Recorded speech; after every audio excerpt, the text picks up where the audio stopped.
Hi, you're on Rescue TV. Today I am in my favourite Sydney store with one of my favourite men, Josh Ray from Gourmet Life. We are thrilled to be getting a lesson, a tutorial in the art of caviar. The art of caviar. So, today we're going to take you through the expert's guide to picking and eating caviar this festive season. We're going to share with you the best places to source caviar and how to sound deeply knowledgeable at the next dinner party that you attend so that you can sound fabulously worldly. Josh, take us away. Where do we start? What are the best regions for sourcing caviar? And a little bit of history too. Look, some of the best regions are certainly Europe. Naturally, the caviar originally stems from the Caspian Sea and Iran and My people. Russia. Your people. But nowadays farming sort of takes it as far as southern Spain across to Israel. But the predominant sort of countries is Italy, France and Spain. So for the layperson who has only seen caviar on a James Bond film, can you take us back to the beginning and tell us exactly what is caviar and where is it sourced? So the fish is traditionally it is the black sturgeon caviar that can only produce the real caviar, but from time to time you will hear people talking about red caviar or salmon and trout caviar. Right. But truly I think caviar should only be found from the sturgeon. It's a fish that doesn't mature until around 8 to 10 years, and it can only naturally come from the female fish. Right. So when it's the eggs of the female. The eggs of the female fish. So when they're farming it, unfortunately all the male fish go off for the meat, and the female fish grow further on to become the caviar producers. And so when you're searching for caviar, you were talking about the regions that it comes from, and perhaps, you know, our own experiences with caviar have been at a fabulous restaurant, or we've cooked with a little bit of the more mass-produced caviar. Can you tell us about the difference? Why is caviar so varied in price, and why is it considered to be quite expensive? So there's many farms across the world. Some farms, for example in France, you're only allowed to farm one species of sturgeon, right, the Siberian sturgeon, and the fish will mature in 8 years. Right. Whereas the fish that I bring and the caviar that I bring to Australia is more commonly known as the Osetra caviar from Spain and also from Israel. It is a product that the fish doesn't mature until it's 12 to 15, even 18 years old. Wow.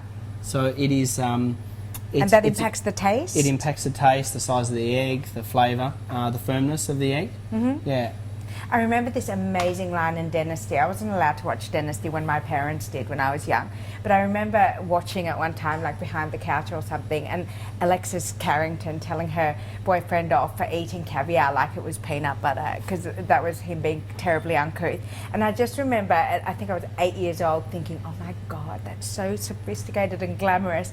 And I'm drawn to caviar like a moth to a flame. I think you're going to see a lot of caviar come on to the market in the next few years that will be very, very reasonably priced also, due to the farming. There's a lot more farming around the world. And as good a quality? Very, very good, because nowadays you have the opportunity before you deem the fish fit for caviar, right, to examine the eggs and look at whether the caviar is fit for premium, mid-grade or low-grade caviar. So you can return the fish to the water and let it live for another complete season, and then try again in 6 months or in 1 year's time to remove the caviar at its premium choice. So let's talk about this premium super caviar. What are the expert things to look for when selecting caviar?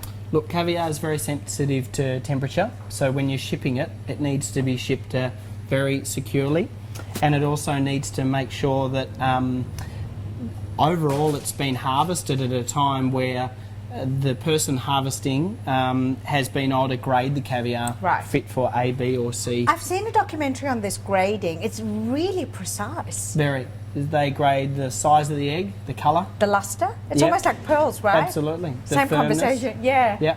But then they also have to be able to determine what the product's going to look like in 2 months' time after the salt has had time to mature into the product. Right. So all caviar originally is packed into what's known as a 1.8 kilo mother tin. And then- Imagine if someone presented you with a 1.8 kilo mother tin of caviar this Christmas. You'd marry them.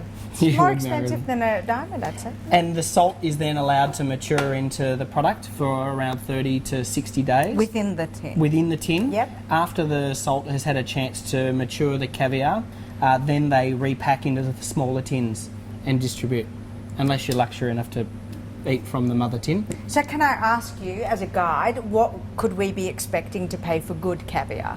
Look, I think this year you'll see prices down as low as $3 a gram, which is considerably lower than 2 years ago, where prices were as high as $5 and $6 a gram. So talk to me in conceptually, how many grams is this tin of caviar, So for example? a 30 gram tin can be as little as $110, $120, whereas years ago, within 3 to 4 years, it was as much as $180 to $200. That's right, I do remember that being, really a big luxury statement.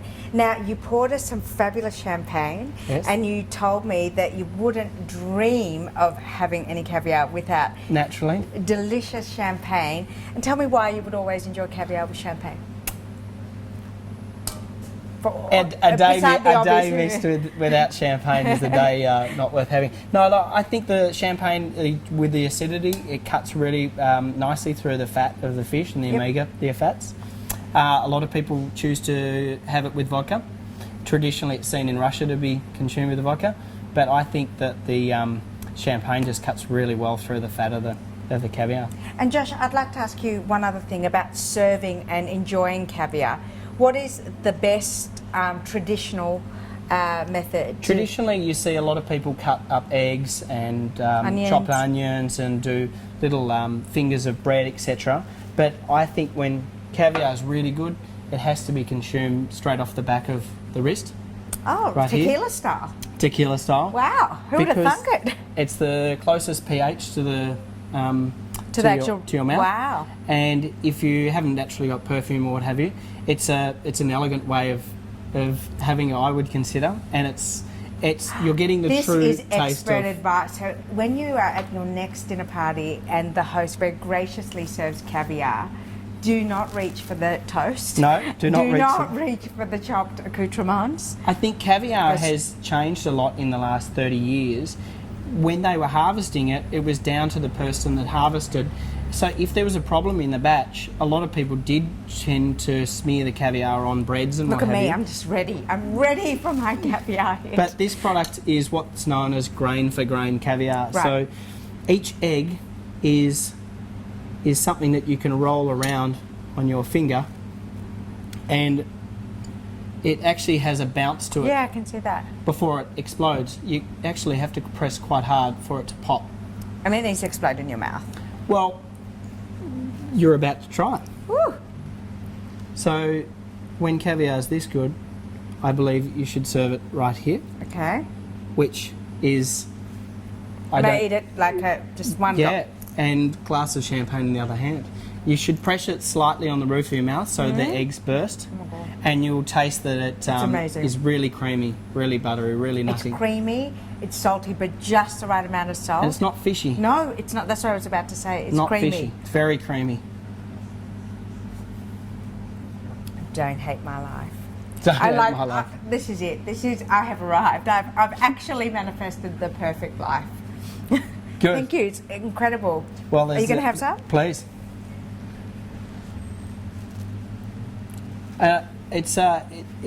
When caviar is good, it shouldn't be mixed with all those other condiments. There is many stories about how caviar came about to be consumed with chopped egg, onion and sliced toast, etc. One of the famous stories goes that a huge shipment left Europe, got to America, but on its way it actually got stuck in Barbados or somewhere on the route, and the whole thing spoilt.